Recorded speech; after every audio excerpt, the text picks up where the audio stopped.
নিশ্চয় জানেন যে যুক্তরাষ্ট্র প্রথম পারমাণবিক বোমা তৈরি করেছিল, তবে জানেন কিনা এখন পর্যন্ত বিশ্বের 10টি দেশ এই প্রযুক্তি সফলভাবে তৈরি করতে পেরেছে। তাদের কেউ কেউ একে অপরকে সাহায্য করেছে, তবে বেশিরভাগই চরম গোপনীয়তার মধ্যে, অনেক গুপ্তচর বৃত্তি, প্রতিযোগিতা ও বিশ্বাসঘাতকতার মধ্য দিয়ে এগিয়ে নিয়ে গিয়েছিল তাদের পরমাণু বোমা তৈরির প্রকল্প। এদের সবার গল্পই অনেকটা যুক্তরাষ্ট্রের ম্যানহাটন প্রজেক্টের মতোই রোমাঞ্চকর। আদ্যপান্তর আজকের পর্বে আমরা পুরো টাইমলাইন ধরে দেখে নেব কিভাবে এই 10টি দেশ পারমাণবিক বোমা তৈরির জন্য নিজেদের মধ্যে প্রতিযোগিতা শুরু করেছিল, সেই সাথে যেসব দেশগুলো প্রায় সফল হয়েছিল বা শিগগিরই হয়তো যুক্ত হতে পারে এই তালিকায়।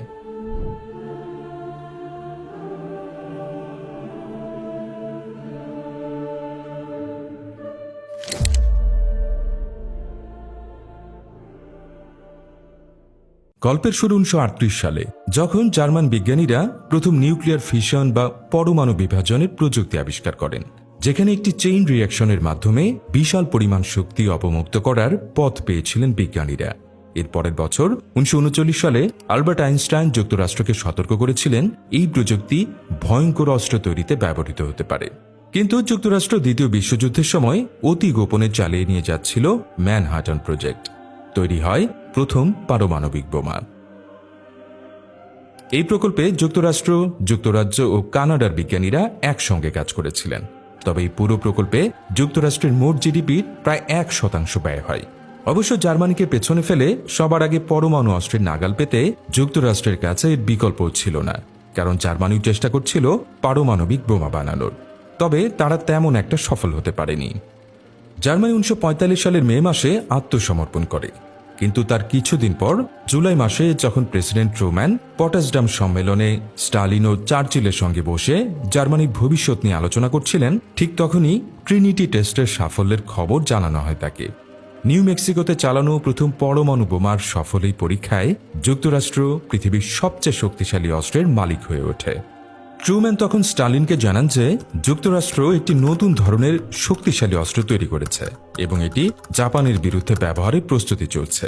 সে সময় স্টালিন নিজেই গোপনে পারমাণবিক অস্ত্র তৈরির প্রকল্প চালাচ্ছিলেন এবং ম্যানহাটন প্রজেক্টের ভেতরে তার গুপ্তচর ছিল। তবু ভেতরে ভেতরে তিনি ভীষণ ক্ষুব্ধ হয়েছিলেন যে আমেরিকানরা তাদের আগে এই বোমা বানিয়ে ফেলেছে। এর পরের মাসে আগস্টে যুক্তরাষ্ট্র লিটল বয় এবং ফ্যাটম্যান নামে দুটি পারমাণবিক বোমা ফেলে জাপানে।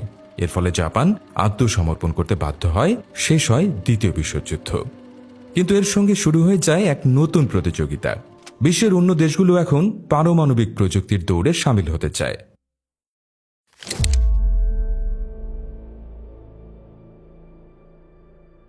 দ্বিতীয় দেশ হিসেবে এই তালিকায় নাম লেখায় তৎকালীন সোভিয়েত ইউনিয়ন। সোভিয়েত ইউনিয়ন 1941 সাল থেকেই পরমাণু অস্ত্র নিয়ে কাজ শুরু করেছিল। বিশেষ করে জার্মান, ব্রিটিশ এবং আমেরিকান বিজ্ঞানীরা হঠাৎ করে নিউক্লিয়ার ফিশন নিয়ে গবেষণাপত্র প্রকাশ করা বন্ধ করে দিলে সোভিয়েত ইউনিয়ন সন্দেহ করে যে নিশ্চয়ই এসব দেশ গোপনে পারমাণবিক অস্ত্র তৈরির কাজ করছে। এরপর জাপানে আমেরিকার পারমাণবিক হামলার পর সোভিয়েত রাশিয়া তাদের প্রকল্পের গতি বাড়িয়ে দেয়। তারা যুক্তরাষ্ট্রের ম্যানহাটন প্রকল্প থেকে চুরি করা তথ্য পেয়েছিল, তবে শঙ্কা ছিল যদি তাদের গুপ্তচরদের মাধ্যমে ভুল তথ্য সরবরাহ করা হয়। এ কারণে তারা চুরি করা ডিজাইনের উপর পুরোপুরি ভরসা করেনি, নিজেরাও অনেক গবেষণা চালিয়ে গেছে। এদিকে ধরা পড়া অনেক জার্মান বিজ্ঞানীকেও তারা যেমন কাজে লাগাচ্ছিল, তেমনি যুক্তরাষ্ট্রের ডিজাইনও যাচাই করে দেখছিল। অবশেষে যুক্তরাষ্ট্রের ধারণার চেয়ে অনেক আগেই 1949 সালে সোভিয়েত ইউনিয়ন কাজাখস্তানে সফলভাবে তাদের প্রথম পারমাণবিক পরীক্ষা RDS-1 সম্পন্ন করে। এবার আর আমেরিকা একাই প্রযুক্তির মালিক থাকল না। শুরু হয়ে গেল যুক্তরাষ্ট্র ও সোভিয়েত ইউনিয়নের মধ্যে শীতল যুদ্ধের অস্ত্র প্রতিযোগিতা, কে কত বেশি পারমাণবিক অস্ত্র তৈরি করতে পারে তার দৌড়।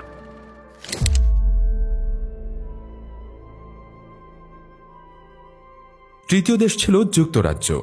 আপনার মনে হতেই পারে তাদের সাহায্য করেছে যুক্তরাষ্ট্র, কারণ তারা তো দুই বিশ্বযুদ্ধেই একসঙ্গে যুদ্ধ করেছিল এবং পরস্পরের ভালো মিত্র ছিল। যুক্তরাষ্ট্র চাইবে ইউরোপে তাদের মিত্রদের শক্তিশালী করতে, তেমনটাই মনে হওয়া স্বাভাবিক। কিন্তু বাস্তবে বিষয়টা তেমন ছিল না। আসলে যুক্তরাষ্ট্রের আগেই পারমাণবিক অস্ত্র গবেষণায় অনেকটাই এগিয়ে গিয়েছিল যুক্তরাজ্য। 1940 সালে টিউব অ্যালয় নামে একটি প্রকল্প শুরু করে দেশটি। এতে তাদের সাহায্য করেছিল সেই সব জার্মান, অস্ট্রিয়ান এবং পোলিশ বিজ্ঞানীরা যারা তখন নাৎসি জার্মানি থেকে পালিয়ে এসেছিল। কিন্তু দ্বিতীয় বিশ্বযুদ্ধের কারণে ব্রিটেনের রিসোর্স বা অর্থে টান পড়ে যায়, তাই তারা তাদের সমস্ত গবেষণা যুক্তরাষ্ট্রের হাতে তুলে দেয় এবং এটি ম্যানহাটন প্রজেক্টের সঙ্গে একীভূত হয়। এ সময় যুক্তরাষ্ট্রের সঙ্গে কুইবেক এগ্রিমেন্ট বা কুইবেক চুক্তি করে দেশটি। ব্রিটেনের শর্ত ছিল পারমাণবিক অস্ত্র তৈরি হলে তা একে অপরের সঙ্গে ভাগাভাগি করা হবে এবং একে অপরের বিরুদ্ধে ব্যবহার করা হবে না। কিন্তু 1945 সালে সফলভাবে পারমাণবিক অস্ত্র পরীক্ষা এবং ব্যবহারের পর যুক্তরাষ্ট্র ওই চুক্তি বাতিল করে এবং ব্রিটেনের সঙ্গে গবেষণার চূড়ান্ত ফলাফল আর শেয়ার করেনি, বরং সবকিছু নিজেদের কাছে রেখে দেয়। এই বিশ্বাসঘাতকতার কারণে যুক্তরাজ্য আবার তাদের নিজস্ব পারমাণবিক প্রকল্প শুরু করার সিদ্ধান্ত নেয়। তাদের কাজে খুব দ্রুত এগিয়ে গিয়েছিল তা আর বলার অপেক্ষা রাখে না, কারণ ম্যানহাটন প্রজেক্টে কাজ করার আগেই তারা গবেষণা অনেকটা শেষ করে এনেছিল এবং বিশ্বের বেশিরভাগ ইউরেনিয়ামের নিয়ন্ত্রণও ছিল তাদের হাতে। 1952 সালে যুক্তরাজ্য অপারেশন হারিকেন নামের পরীক্ষার মাধ্যমে সফলভাবে তাদের প্রথম পারমাণবিক বিস্ফোরণ ঘটায়। এটি চালানো হয়েছিল অস্ট্রেলিয়ার উত্তর দিকে মন্টেবেলো দ্বীপপুঞ্জে। এদিকে 1949 সালে সোভিয়েত ইউনিয়ন প্রত্যাশার চেয়ে দ্রুত পারমাণবিক বোমা তৈরি করে ফেলায় যুক্তরাষ্ট্রের সাথে সাথে আরও উন্নত ধরনের অস্ত্র তৈরির কাজ শুরু করে। তা হচ্ছে থার্মোনিউক্লিয়ার অস্ত্র বা হাইড্রোজেন বোমা। সাধারণ পরমাণু বোমা ফিশন প্রক্রিয়ায় পরমাণু বিভাজনের মাধ্যমে কাজ করে, কিন্তু থার্মোনিউক্লিয়ার বোমা ব্যবহার করে ফিউশন প্রক্রিয়া, অর্থাৎ পরমাণু একীভূত করে শক্তি উৎপন্ন করে। এটা ঠিক সূর্যের ভেতরে চলমান প্রক্রিয়ার মতো এবং এর শক্তি সাধারণ পারমাণবিক বোমার চেয়ে অনেক গুণ বেশি। ম্যানহাটন প্রজেক্টের প্রধান বিজ্ঞানী রবার্ট ওপেনহাইমার সহ অনেক বিজ্ঞানী যুক্তরাষ্ট্রকে সতর্ক করেছিলেন এই অস্ত্র তৈরি মানব জাতির জন্য মারাত্মক বিপদ ডেকে আনবে এবং পারমাণবিক প্রতিযোগিতা আরও ভয়াবহ হয়ে উঠবে। তবুও প্রেসিডেন্ট ট্রুম্যান সবকিছু উপেক্ষা করে এই কাজ চালিয়ে যাওয়ার অনুমতি দেন। 1952 সালে যুক্তরাষ্ট্র আইভি মাইক নামের পরীক্ষার মাধ্যমে সফলভাবে প্রথম হাইড্রোজেন বা থার্মোনিউক্লিয়ার বোমা তৈরি করে। এই বোমা নাগাসাকিতে ফেলা পারমাণবিক বোমার চেয়ে 450 গুণেরও বেশি শক্তিশালী ছিল। এরপর সোভিয়েত ইউনিয়ন 1955 সালে RDS-37 নামের থার্মোনিউক্লিয়ার বোমার পরীক্ষা চালায় এবং 1957 সালে যুক্তরাজ্য অপারেশন গ্র্যাপল নামের পরীক্ষায় তাদের থার্মোনিউক্লিয়ার অস্ত্র সফলভাবে পরীক্ষা করে। এই নতুন হাইড্রোজেন বোমার হুমকির কারণে যুক্তরাষ্ট্র আবার যুক্তরাজ্যের সঙ্গে পারমাণবিক প্রযুক্তি ভাগাভাগির একটি নতুন চুক্তি করে 1958 সালে।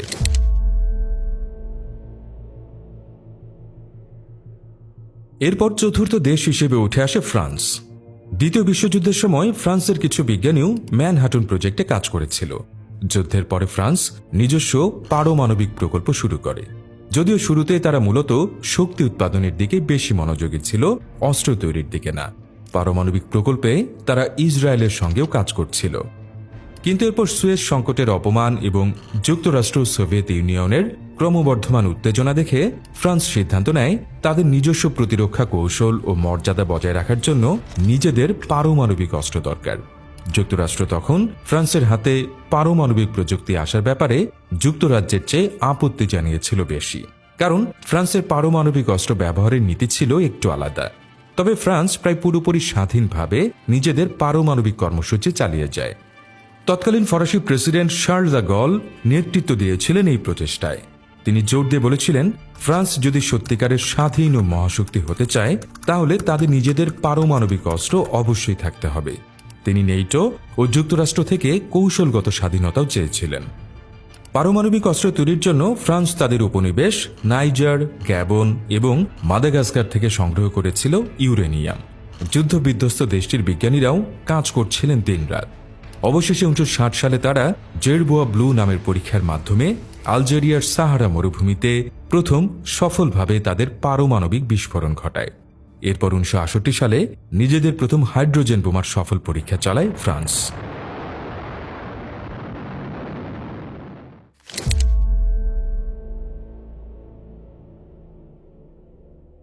চীনের অবস্থান ছিল পঞ্চম, যারা নিজেদের পারমাণবিক অস্ত্র তৈরি করতে চেয়েছিল মূলত যুক্তরাষ্ট্রের বিরুদ্ধে প্রতিরোধ গড়ে তোলার জন্য।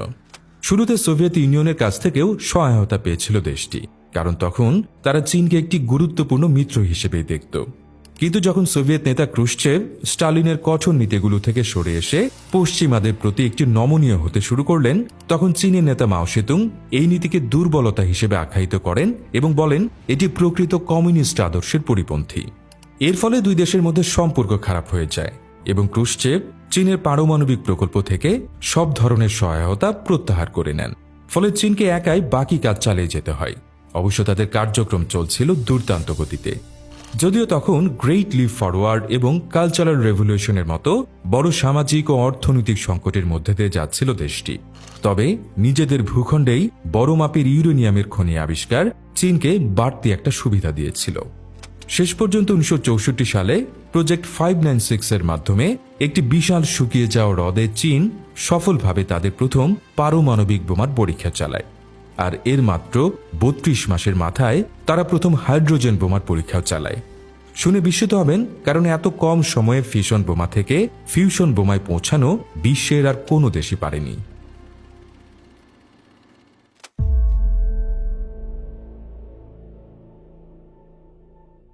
এরপর ষষ্ঠ দেশ ছিল ইসরায়েল।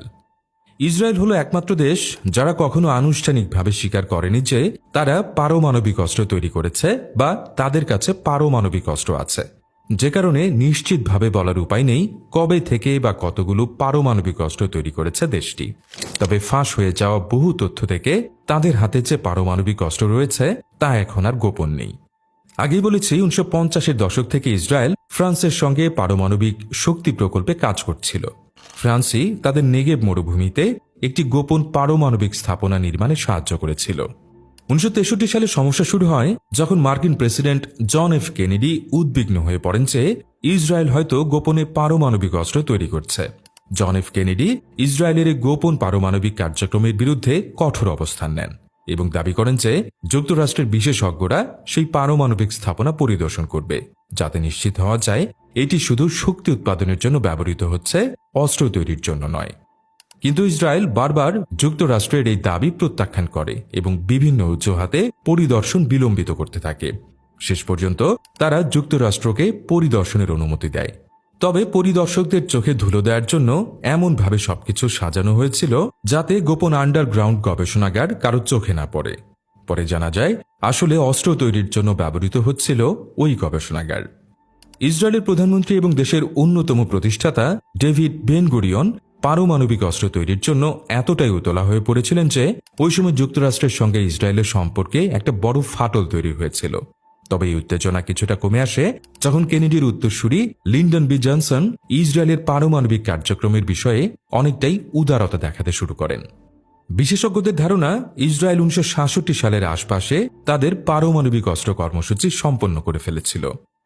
1960-এর দশক জুড়ে ইসরায়েলের পারমাণবিক কর্মসূচি নিয়ে নানা গুজব আর সন্দেহ থাকলেও এক বিশাল চমক আসে 1986 সালে।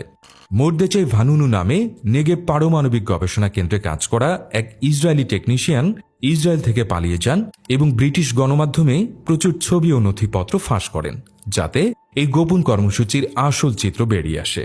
পরে ইসরায়েলের গোয়েন্দা সংস্থা মোসাদ রোম থেকে অপহরণ করে তাকে। মোসাদের একজন নারী এজেন্ট তাকে প্রেমের ফাঁদে ফেলে রোমে নিয়ে আসে।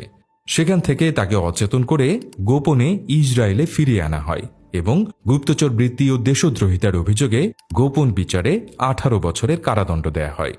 ভানুনুর ফাঁস করা তথ্য থেকে ধারণা করা হয় ইসরায়েল শুধু সাধারণ পারমাণবিক বোমা নয়, থার্মোনিউক্লিয়ার বা হাইড্রোজেন বোমাও তৈরি করেছে।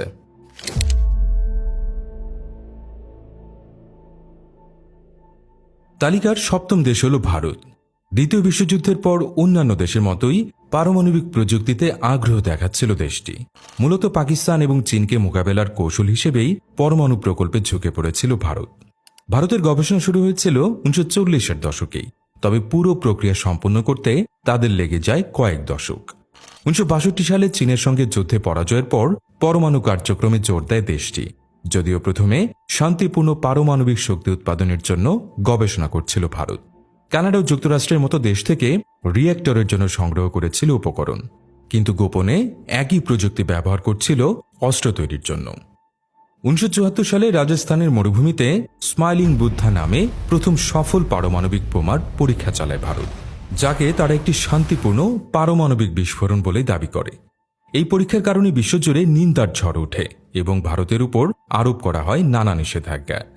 কারণ ভারত কানাডার দেয়া যে রিয়েক্টর ব্যবহার করছিল অস্ত্র তৈরির জন্য, তা দেয়া হয়েছিল মূলত শান্তিপূর্ণ শক্তি উৎপাদনের জন্য।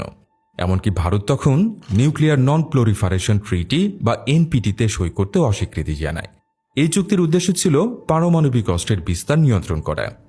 তবে ভারত পারমাণবিক অস্ত্র সমৃদ্ধ দেশ হিসেবে স্বীকৃতি পেয়েছিল 1998 সালে পোখরান 2-এর 5টি সফল বিস্ফোরণ চালানোর পর।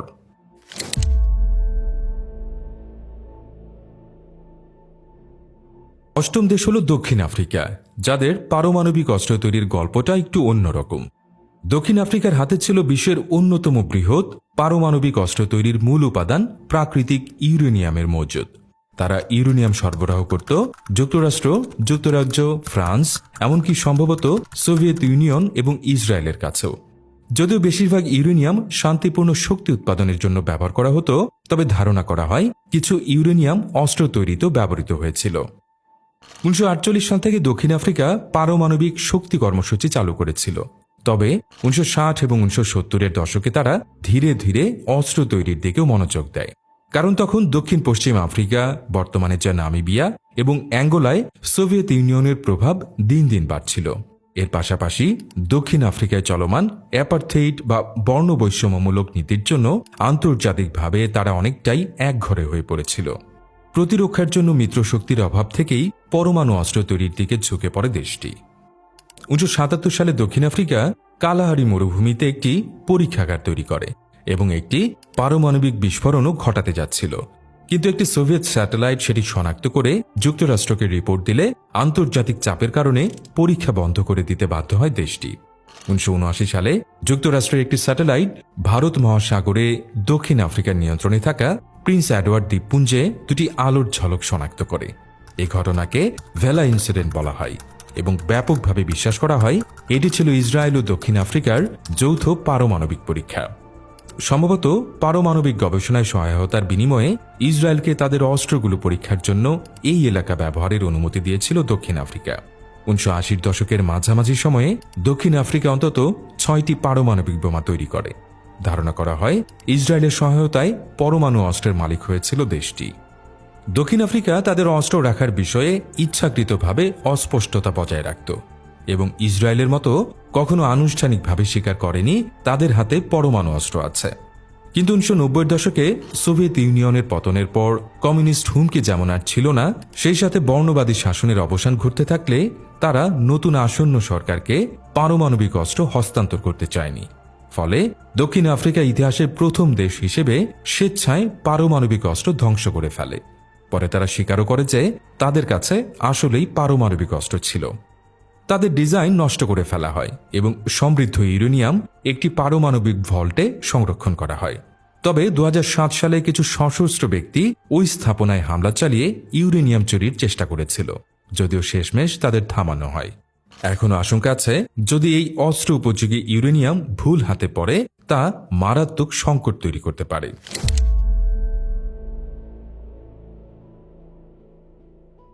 এরপর নবম দেশ হল পাকিস্তান। 1970-এর দশকেই পারমাণবিক অস্ত্র তৈরিতে মনোযোগ দিয়েছিল পাকিস্তান। বিশেষ করে 1971-এ মুক্তিযুদ্ধে পূর্ব পাকিস্তান আলাদা হয়ে বাংলাদেশের সৃষ্টি এবং একই সময়ে ভারতের সাথে যুদ্ধে পরাজয়ের পর পাকিস্তান পারমাণবিক অস্ত্র উন্নয়নে জোর দেয়। পাকিস্তানের তৎকালীন প্রধানমন্ত্রী বলেছিলেন, যদি ভারত পারমাণবিক বোমা তৈরি করে তাহলে আমরা ঘাস বা পাতা খেয়ে হলেও ক্ষুধার্ত থেকেও নিজেদের একটা বোমা বানাবো। 1974 সালে ভারতের স্মাইলিং বুদ্ধা পরীক্ষার পর পাকিস্তানের জন্য একটি পারমাণবিক অস্ত্র তৈরি করা আবশ্যক হয়ে পড়েছিল। আব্দুল কাদের খান নামে এক পাকিস্তানি বিজ্ঞানী ডাচ পারমাণবিক গবেষণাগারে কাজ করার সময় ইউরেনিয়াম সমৃদ্ধকরণের গুরুত্বপূর্ণ তথ্য চুরি করে পাকিস্তানে নিয়ে আসেন। মূলত তার হাত ধরেই পাকিস্তানের পারমাণবিক অস্ত্র কর্মসূচির ভিত্তি গড়ে উঠেছিল। তাদের এই কার্যক্রমে চীনও উল্লেখযোগ্যভাবে সাহায্য করেছিল।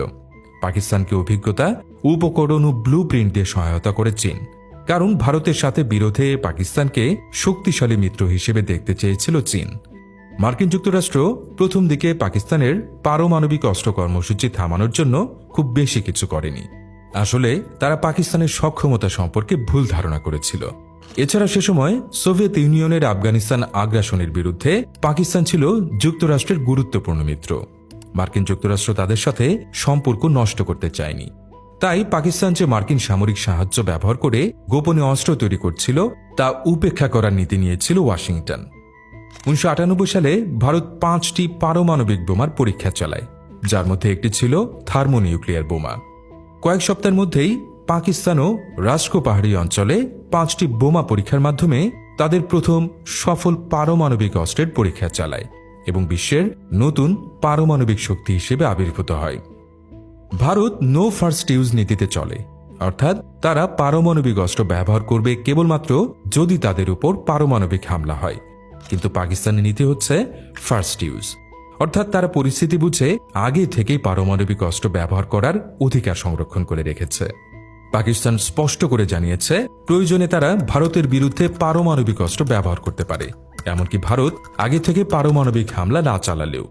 যদি ওই নীতির কারণে অনেক দেশই উদ্বিগ্ন, তবে এটি পাকিস্তানের জন্য যে দারুণ কাজে দিয়েছে তার বলার অপেক্ষা রাখে না।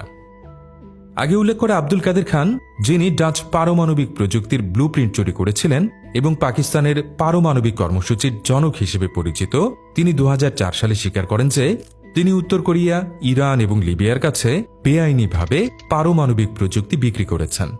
এই দেশগুলোর কোনোটিই পারমাণবিক অস্ত্র নিয়ন্ত্রণ চুক্তিতে অন্তর্ভুক্ত নয়। তাই এই ঘটনার পর পারমাণবিক প্রযুক্তির অনিয়ন্ত্রিত ছড়িয়ে পড়া নিয়ে বিশ্বব্যাপী ব্যাপক উদ্বেগ ছড়িয়ে পড়েছিল।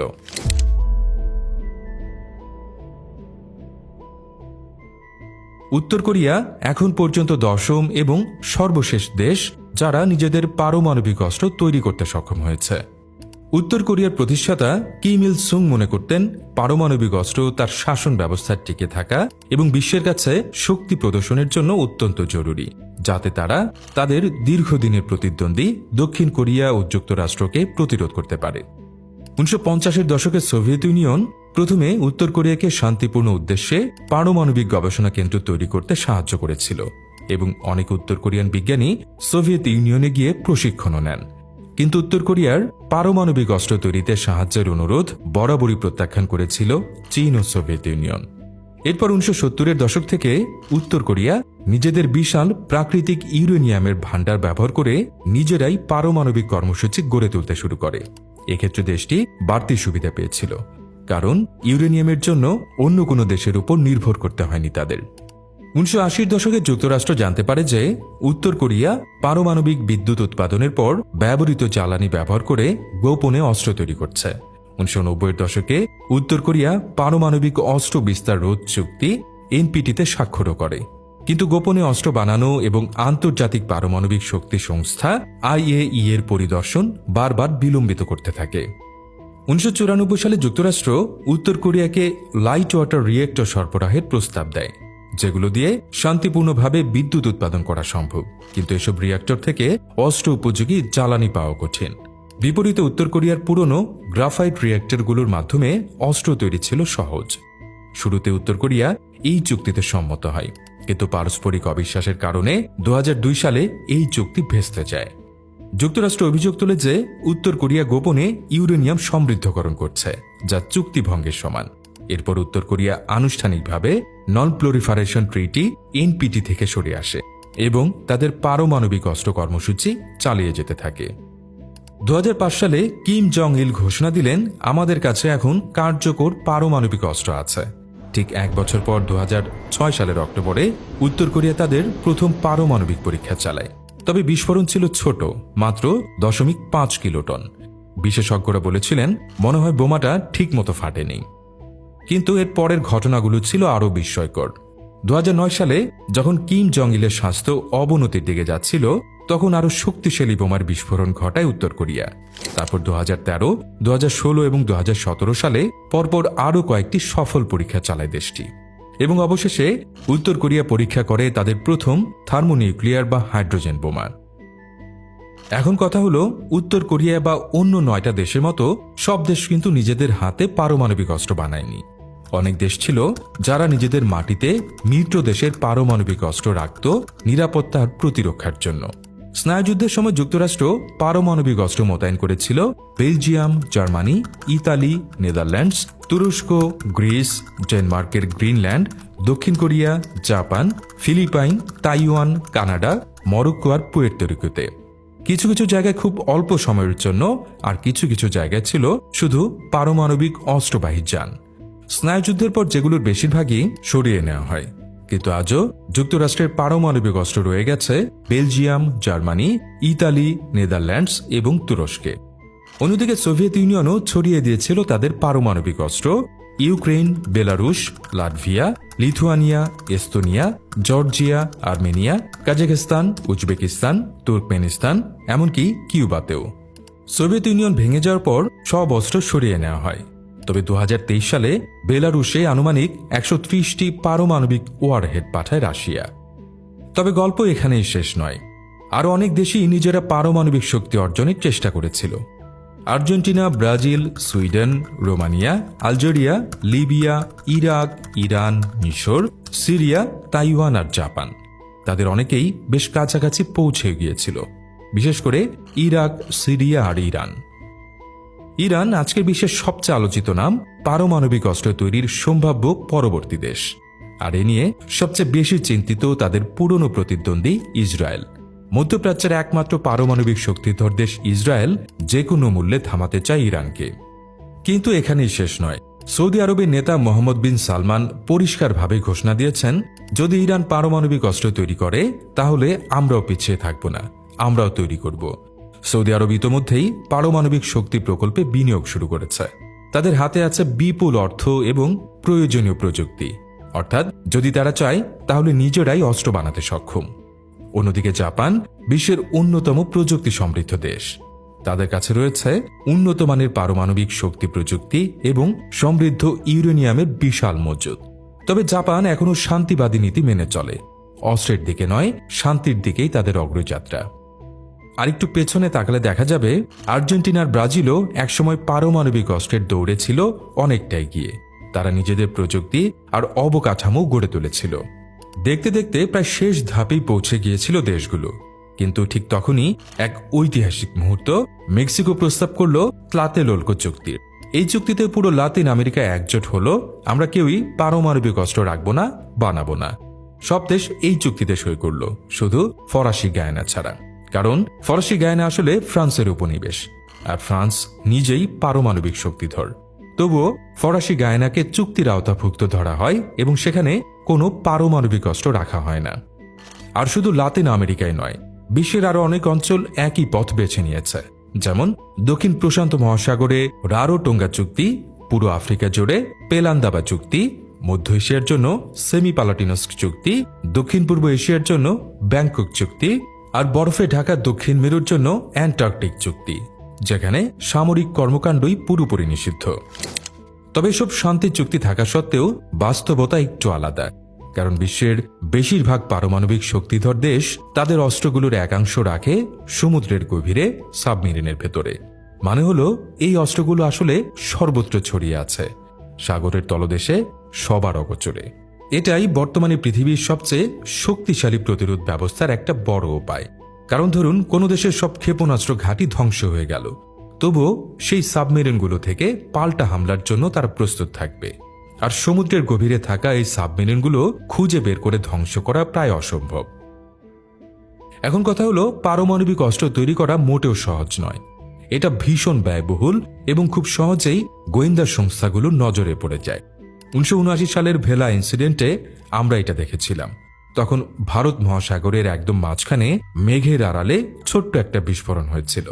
তা সত্ত্বেও সেই সময়ের তুলনামূলক কম উন্নত আমেরিকান স্যাটেলাইট সেই বিস্ফোরণ শনাক্ত করতে পেরেছিল।